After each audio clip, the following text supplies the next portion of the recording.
નમસ્કાર, આપ જોઈ રહ્યા છો TV13 ગુજરાતીનું ડિજિટલ પ્લેટફોર્મ અને આપની સાથે હું છું તોરલ। વાયા આંદોલન ગુજરાતના રાજકારણમાં પ્રવેશેલો એક ચહેરો એટલે હાર્દિક પટેલ। સરકાર સામે બાયો ચડાવવાથી લઈને સરકારમાં ભળી જનાર આ યુવા નેતા હવે ફરી સરકાર સામે ચીમકી ઉચ્ચારતા જોવા મળ્યા છે। વિરમગામના ધારાસભ્ય હાર્દિક પટેલે સરકારને લખેલા અને સરકાર સામે ચીમકી ઉચ્ચારતા પત્રએ સર્જી છે અનેક અટકળો।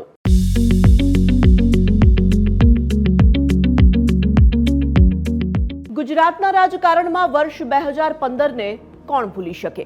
2015માં પાટીદાર આંદોલનનો ચહેરો બનેલા હાર્દિક પટેલે સરકારની સામે રીતસરનો મોરચો માંડ્યો હતો।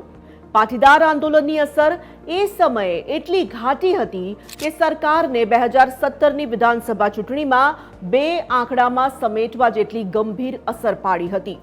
આ પ્રસ્તાવનાની જરૂર એટલે છે કે આ એ યુવા નેતાની વાત છે જેણે સરકારને જે તે સમયે ખાસી અસર પહોંચાડી હતી। સરકારની સામે પડેલા આ આંદોલનના ચહેરાએ પછી તો કોંગ્રેસનો હાથ પકડ્યો અને ભાજપ સામે મોરચો માંડ્યો હતો। કોંગ્રેસમાં હતા ત્યારે ભાજપના નેતાઓ પર પ્રહાર કરવામાં કંઈ જ બાકી ન રાખનારા આ નેતાએ ઘણા બધા નેતાઓની જેમ પક્ષપલટો કર્યો અને આરામથી ભાજપમાં ભળી પણ ગયા। જોકે હાર્દિક પટેલે જ્યારે જે નિવેદન આપ્યું તે નિવેદનોથી પલટી જવાનો તેમનો ટ્રેક રેકોર્ડ રહ્યો છે। રાજકારણમાં કદી નહીં જ પ્રવેશું એમ કહેનાર આ પાટીદાર ચહેરો રાજકારણમાં ભળ્યો પણ ખરો અને ચૂંટણી તો નહીં લડું એમ કહેનાર આ નેતા ભાજપમાં ભળ્યા અને પોતાના મતવિસ્તાર વિરમગામથી ચૂંટણી લડ્યા અને જીત્યા પણ ખરા। વિધાનસભાની ચૂંટણીનું એ વર્ષ હતું 2022નું। વિરમગામના યુવા ધારાસભ્ય બનીને વિરમગામને આગળ લઈ જવાની વાતો, વાયદા, વચન આપતા આ નેતા જેટલા ઉગ્ર પાટીદાર આંદોલન સમયે હતા એટલા જ શાંત ધારાસભ્ય બનીને જોવા મળ્યા। 2022થી લઈને 2025નું આ અડધું વર્ષ પસાર થઈ ગયું છે અને અચાનક નેતાજી જાગ્યા છે। હવે તેમને અચાનક વિરમગામના વિકાસની, તેમની પ્રજાને પડતી હાલાકીની અને પ્રશ્નોની ચિંતા સતાવવા લાગી છે। ધારાસભ્યએ મુખ્યમંત્રીને પત્ર લખ્યો છે અને એ પત્રમાં વિનંતી પણ કરી છે અને આક્રોશ પણ જોવા મળી રહ્યો છે। વિરમગામના અનેક વિસ્તારોમાં ગટરના પ્રશ્નો અને નગરપાલિકાની નિષ્ક્રિયતા સામે નેતાએ બાયો ચડાવી છે। હાર્દિક પટેલ પોતે જ લખી રહ્યા છે કે મહિનાઓ પહેલા મુખ્યમંત્રી દ્વારા જે કામનું ભૂમિપૂજન કરાયું હતું એ અડધા વર્ષથી વધુનો સમય પસાર થયા પછી પણ આગળ વધ્યું નથી।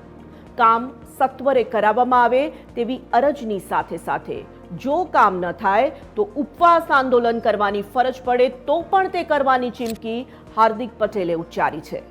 આ પત્રની સાથે જ અનેક પ્રશ્નો ઊભા થઈ રહ્યા છે। સવાલ એ છે કે સત્તામાં રહેલા પક્ષમાંથી ચૂંટાયેલા ધારાસભ્યને કામ કરાવવામાં આટલી બધી તકલીફ પડી રહી છે કે મુખ્યમંત્રીને પત્ર લખીને કામ આગળ વધારવા કહેવું પડે છે તો સમયાંતરે સામે આવતા આક્ષેપ કે વિપક્ષના ધારાસભ્યના વિસ્તારમાં કામ થતા નથી, શું તેમાં સચ્ચાઈ હોઈ શકે? બીજી અટકળ એ પણ કે આ નેતા લગભગ 2.5 વર્ષ પછી કેમ આળસ મરડીને જાગ્યા છે? તો શું 2.5 વર્ષ બરાબર કામ થયા હશે કે કામ થયા નહીં, કરી શક્યા નહીં એટલે થાકી હારીને આ પત્ર લખ્યો હશે? એમાં પણ આ એવા નેતાનો પત્ર છે જે આંદોલનથી રાજકારણમાં પ્રવેશ્યા અને રાજકારણમાં પણ પક્ષપલટો કરી ચૂક્યા છે તો આ પત્ર લખીને કંઈક નવા જૂની કરવાની ફિરાકમાં હોવાનો ઇશારો આપી રહ્યા છે।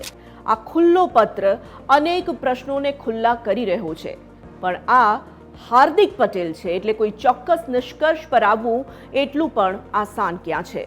જોકે રાજકીય આલમમાં ચર્ચા એવી પણ છે કે હંમેશા પ્રેશર ટેકનિકનો ઉપયોગ કરવામાં માહેર આ નેતા ફરી એકવાર કેબિનેટ વિસ્તરણના સમયે જ આ લેટર બોમ્બ ફોડીને ફરી પ્રેશર ટેકનિક જ નથી વાપરી રહ્યા ને?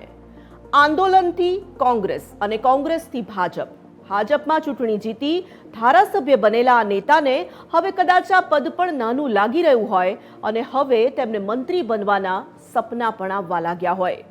બને કદાચ એટલે જ ટાણે જાગ્યા પણ હોય।